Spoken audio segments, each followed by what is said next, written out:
ओम शांति। आज के हम इस टॉपिक में बाप दादा की अगली वाणी पे डिस्कस करेंगे, जिसमें बाबा की अगली वाणी है 26/1/1971 की वाणी है, जिसमें बाबा ने बताया मेन हेडलाइन में जिम्मेवारी उठाने से फ़ायदा। बाबा यहाँ पे बताना चाहते हैं कि जो जिम्मेवारी उठाते हैं उस आत्मा का जिम्मेवारी उठाने से क्या फ़ायदा है और जिम्मेवारी क्यों उठानी चाहिए, तो बाबा इस वाणी में हमें विस्तार से समझाते हैं। ओम शांति।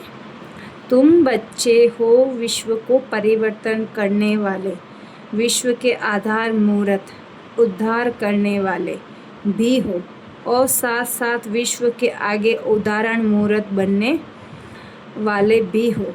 जो आधार मूर्त होते हैं उनके ऊपर ही तो सारी जिम्मेवारी रहती है। बाबा ने हम बच्चों को यहाँ पे ड्रामा के हिसाब से हम आत्माओं को, हम जो भाग्यशाली आत्माएं हैं, हमें इस जिम्मेवारी के ताज को उठाने का आधार माना है बाबा ने। तो हम जिम्मेवार आत्मा, आधार मूर्त आत्माएं हैं जो सारे विश्व की जिम्मेवारी उठाती हैं। और बाबा यहाँ पे आगे बताना चाहते हैं कि अभी आपके एक एक कदम के पीछे अनेकों के कदम उठाने की जिम्मेवारी है। पहले साकार रूप में, फादर के रूप में सामने थे, अभी आप लोग निमित्त मूर्तियाँ हो। तो ऐसे समझो कि जैसे जिस रूप से जहाँ हम कदम उठाएंगे वैसे सर्व आत्माएं हमारे पीछे फॉलो करेगी। यह जिम्मेवारी है सर्व के आधार मूर्त बनने के कारण सर्व आत्माओं की जिम्मेवारी हम आत्माओं के ऊपर हो जाती है। तो बाबा यहाँ पे बोलते हैं कि सर्व आधार मूर्त बनने के कारण सर्व आत्माएं की जो आशीर्वाद मिलती है ना, वह फिर हल्कापन भी आ जाता है। हम जिम्मेवारी लेते हैं तो फिर हमें आशीर्वाद, बदले में आशीर्वाद तो मिलती है ना, तो उससे हमारे अंदर हल्कापन आ जाता है, मदद भी मिलती है, जिस कारण जिम्मेवारी हल्की हो जाती है। बड़ा कार्य होते हुए भी ऐसे अनुभव करेंगे जैसे कोई करा रहा है। ये जिम्मेवारी और ही थकावट मिटाने वाली है। फ्री रहना मन को भाता ही नहीं।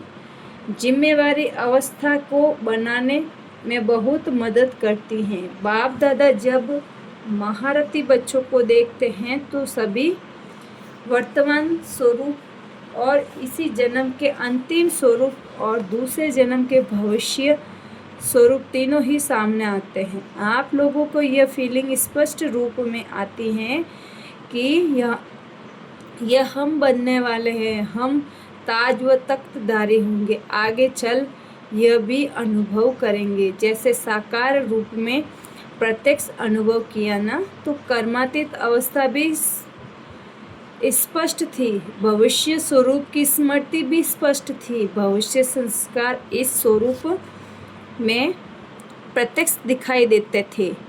तो आप सभी ऐसे अनुभव करेंगे जैसे कि बस यह शरीर छोड़ा और वह तैयार है। बुद्धिबल द्वारा इतना स्पष्ट अनुभव होगा कि अभी दिन प्रतिदिन अपनी सर्विस, अपने सहयोगीपन से अपने संस्कारों को मिटाने की शक्ति से अपने अंदर स्वरूप और भविष्य को जान जाएंगे। पहले कहते थे ऐसा समय आएगा जो नज़दीक वालों और दूर वाले स्पष्ट दिखाई देंगे, लेकिन अब वह समय चल रहा है। देवी परिवार की आत्माएं हैं, वह समझ सकती हैं कौन समीप रतन है, और जिसको जितना समीप आना है वह सरकमस्टांस अनुसार ही इतना समीप आएगा। जिनको कुछ दूर होना है तो सरकमस्टांस भी बीच में निमित्त बन जाएंगे। जो चाहते हुए भी वह आ नहीं सकेंगे। यह भी भविष्य का साक्षात्कार, अभी प्रैक्टिकल सर्विस चल रही है। अपने समय को जानने अब मुश्किल नहीं है।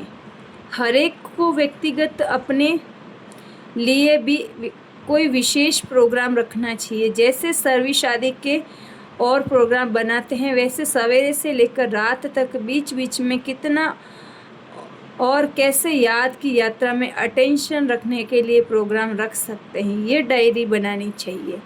अमृत वेले ही याद की प्लान बनाना चाहिए। समझो आप लोग कोई स्थूल कार्य आदि में बिजी रहते हो, लेकिन उसमें भी थोड़े समय के लिए जैसे नियम बंधा हुआ है हो कि याद में रहने का, तो उस समय दूसरे को भी 2-3 मिनट के लिए स्मृति दिलाओ कि अभी हमारा ये कार्य है, आप भी याद में रहो। जैसे मुकर्रर टाइम पर ट्रैफिक भी रोक लेते हैं, कितना भी भले ज़रूरी काम हो, कोई पेशेंट को हॉस्पिटल में जाना होगा तो भी रोक लेंगे। इस रीति जहाँ तक कर सको उतना टाइम अपना बनाओ, तो और भी देखेंगे इनों का ये टाइम याद का मुकर्रर है, तो फिर और भी आपको फॉलो करेंगे।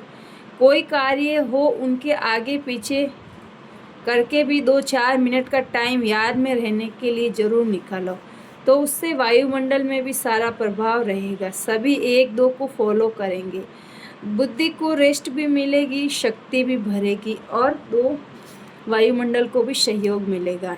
फिर एक अनोखापन दिखाई पड़ेगा। जैसे कुछ समय आप 1-2 को याद दिलाते थे शिव बाबा याद हैं, वैसे ही जब देखते हो तो कोई व्यक्त भाव में ज़्यादा है तो उनको बिना कहे अपना अव्यक्ति शांत रूप ऐसा धारण करो जो इशारे से समझ जाए, फिर वातावरण में कुछ अव्यक्ति रहेगा। तुम्हारा अंतिम स्टेज है साक्षात्कार मूर्त। जैसा जैसा साक्षात्कार मूर्त बनेंगे वैसे ही साक्षात्कार मूर्त बनेंगे। जब सभी साक्षात मूर्त बन जाएंगे तो संस्कार भी सभी के साक्षात मूर्त समान बन जाएंगे। जितना जितना अपने को चार्ज करेंगे उतना ही इंचार्ज बनने का वह कर्तव्य सफलतापूर्वक कर सकेंगे। अपने को निमित्त समझकर कदम उठाया है, क्योंकि सारे विश्व की आत्माओं की नज़र आप आत्माओं के ऊपर हैं। जैसे आप लोगों से ईश्वरीय स्नेह, श्रेष्ठ ज्ञान और श्रेष्ठ चरित्रों का साक्षात्कार होता है, वैसे अव्यक्त स्थिति का भी उतना ही स्पष्ट साक्षात्कार हो, ऐसा प्लान बनाना चाहिए जो कोई भी महसूस करे कि यह तो चलता फिरता फरिश्ता है। जैसे साकार रूप में फरिश्तेपन का अनुभव किया है ना, कि इतनी बड़ी जिम्मेवारी होते हुए भी आकारी और निराकारी स्थिति का अनुभव कराते रहे। आप लोगों का भी तो अंतिम स्टेज का स्वरूप स्पष्ट दिखाई देना चाहिए। कोई कितना भी अशांत व बेचैन घबराया हुआ आवे, लेकिन आपकी एक दृष्टि, स्मृति और वृत्ति की शक्ति उनको बिल्कुल शांत कर दे। भल कितना भी कोई भी सामने आते ही अव्यक्त स्थिति का अनुभव करे। आप लोगों की दृष्टि किरणों जैसा कार्य करे। अभी तक के रिजल्ट में मास्टर सूर्य के समान नॉलेज की लाइट देने के कर्तव्य में सफल हुए हो, लेकिन किरणों की माइट से हर एक आत्मा के संस्कार रूपी कीटाणु को नाश करने का कर्तव्य करना है। लाइट देने में पास हो, लाइट माइट देने का कर्तव्य अब रहा हुआ है। बाप दादा के पास 4 लिस्ट हैं: सर्विसेबल, सेंसिबल, सक्सेसफुल और वैल्यूबल। सक्सेसफुल भी सब नहीं होते, वैल्यूबल भी नहीं सब नहीं होते। कोई अपने गुणों से, चरित्र से वैल्यूबल बन जाते हैं, लेकिन सर्विस में प्लानिंग और सक्सेस नहीं होते हैं। हर एक अपने चार्ट को जान सकते हैं। देखना है कि हमारा किस लिस्ट में नाम होगा। कोई का तो 4 में भी नाम है, और कोई का 2 में, और कोई का 3 में, और कोई का 1 में।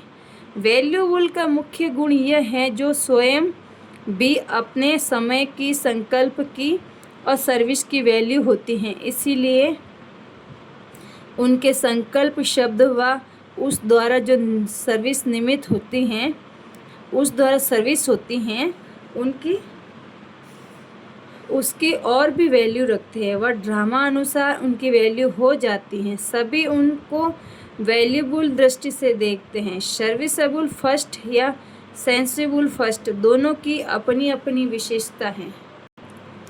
लेकिन सर्विसेबल सेंसिबल की प्लानिंग बुद्धि ज़्यादा होगी, लेकिन प्रैक्टिकल में लाने की विशेषता कम होती है। और सर्विसेबल जो होता है वो प्लानिंग कम करता है, लेकिन प्रैक्टिकल में आने का विशेष गुण होता है। कोई में सेंस भी होता है और कोई में सर्विसेबल का गुण भी होता है। इस स्थापना के कर्तव्य में दोनों ही आवश्यक है। उनका संकल्प प्लान जो चलता है उनसे भविष्य बनता है, उनका कर्म से बनता है। अधिक प्रभाव इसका रहता है जो सफलता मुहूर्त का आधार अव्यक्त स्थिति के आधार पर परिणाम निकलता है। कोई कोई का प्लान भी चलता है, प्रैक्टिकल भी करते हैं, लेकिन सफलता कम है। सर्विसेबल हो सकते हैं, लेकिन सफलता मुहूर्त सभी नहीं हो सकते। कोई को ड्रामा अनुसार जैसे सफलता का वरदान प्राप्त हुआ होता है, उन्हों को मेहनत कम करनी पड़ती है, सहज ही सफलता मिल जाती है। ये ड्रामा में हर एक का अपना अपना पार्ट है। अच्छा, फिर बाबा ने टीचर बहनों से बात की। यहाँ पर टीचर्स तो हैं ही टीचर्स को सदैव स्मृति रहना चाहिए कि टीचर्स बनने से पहले स्टूडेंट हूँ। स्टूडेंट स्मृति से स्टडी याद रहेगी। जब स्वयं स्टडी करेंगे तो औरों को भी स्टडी कराएंगे। स्टूडेंट लाइफ न होने के कारण औरों को स्टूडेंट नहीं बना सकेंगे। वातावरण को बदलने के लिए अपने को सदैव यही समझना चाहिए कि मैं मास्टर सूर्य हूँ और सूर्य का कर्तव्य क्या होता है, एक तो रोशनी देना, दूसरा कीचड़े को ख़त्म करना। तो सदैव ये समझना चाहिए कि मेरी चलन रूपी किरणों से ये दोनों कर्तव्य होते हैं। सर्व आत्माओं को रोशनी भी मिले और कीचड़ा भी खत्म हो। मानो रोशनी मिलते कीचड़ा खत्म न हो तो समझो कि मेरी किरणों में पावर नहीं है। जैसे धूप तेज नहीं तो कीटाणु खत्म नहीं होंगे। मेरे में पावर कम हो तो रोशनी देगा, परंतु पुराने संस्कार रूपी कीटाणु खत्म नहीं होंगे। जितनी पावरफुल चीज़ उतनी जल्दी खत्म, पावर कम तो समय बहुत ज़्यादा लगेगा। तो पावरफुल बनना है। ऐसे नहीं समझो कि पढ़ी लिखी नहीं हूँ, सृष्टि की नॉलेज पढ़ ली तो उसमें सब आ जाता है। अच्छा, ओम शांति। ये वाणी यहीं समाप्त होती हैं। आगे के लिए ड्रामा अनुसार नेक्स्ट वाणी में हम नेक्स्ट टॉपिक पे चर्चा करेंगे। ओम शांति। वाणी अच्छी लगी हो तो कमेंट ज़रूर करें, हमें भी अच्छा लगता है। ओम शांति।